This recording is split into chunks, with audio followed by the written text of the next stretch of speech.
dúas consideracións antes de abordar as posibilidades de Internet. A primeira é que eu penso que, en xeral, se ha mitificado o valor formativo de Internet como medio. É dicir, que, en xeral, se lle atribúen a Internet capacidades educativas de xerar aprendizaxe de forma espontánea que en sí mesmo este medio non ten.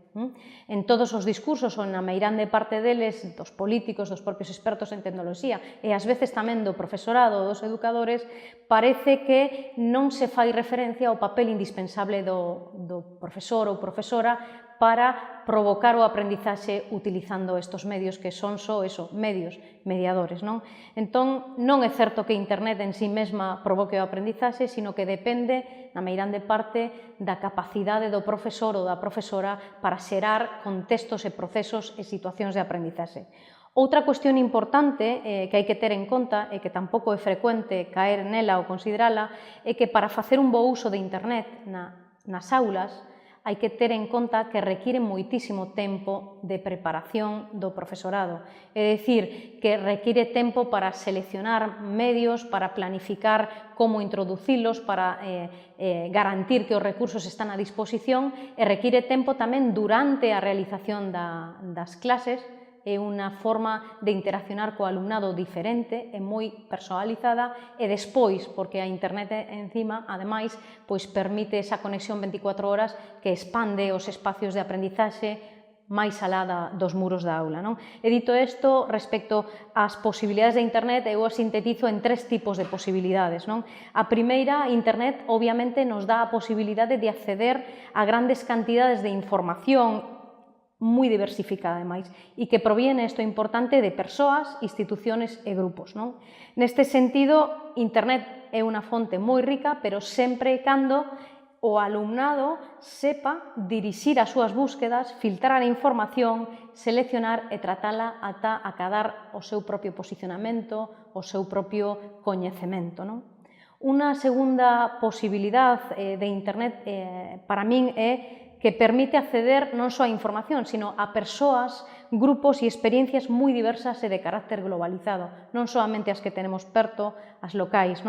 Neste sentido, estamos hablando da posibilidade no proceso de ensino-aprendizaxe de cooperar, de colaborar con outros, de acceder a outras realidades, de deseñar procesos de traballo en equipo, que dende a pedagogía moderna, por denostada que este término, eu non concordo con elo, pois son as claves dun aprendizaje significativo e dun aprendizaxe que logo pode transferirse á realidade e aplicarse en outros contextos.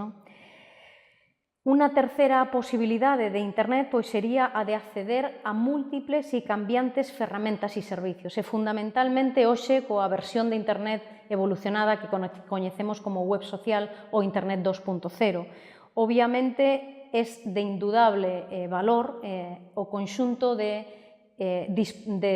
ferramentas sociais das que dispoñemos e que hoxe permiten facer virtualmente, complementariamente ou incluso presencialmente, tarefas de colaboración, de comunicación, de publicación e difusión, de edición conxunta de materiais, etc. Todos estes procesos facilitan enormemente e permiten desenvolver habilidades que, pola vía analóxica, non existen. Estou falando da multialfabetización e los múltiples canales que hoxe en día cognitivamente tamén amplían, dende o meu punto de vista, o coñecemento e a intelixencia. Para a mellora do seu futuro profesional, ben, evidentemente vai ser un camiño sí ou sí. En que sentido? Eu, cando estudiei, fixen unha carreira e tiña clarísimo o que quería ser, como iba a desenvolver o resto da miña vida. Sabía perfectamente que disciplinas ou que áreas tiña que desenvolver dun xeito máis intenso. Estaba todo moi previsto, era todo moi previsible. Hoxe non temos nin idea, cando estamos estudiando, de como vai ser o futuro profesional dese estudiante. Porque está todo cambiando con uns niveis de velocidade tan grandes que é imposible facer unha boa previsión.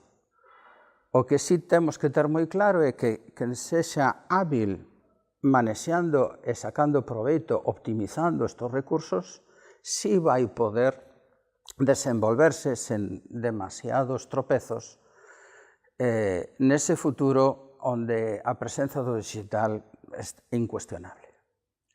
Mentras que, se non facemos estes aproveitamentos hoxe con estas ferramentas, realmente lle estamos poñendo unha cantidad de paus ás rodas que é imposible que o carro avance como ten que ser.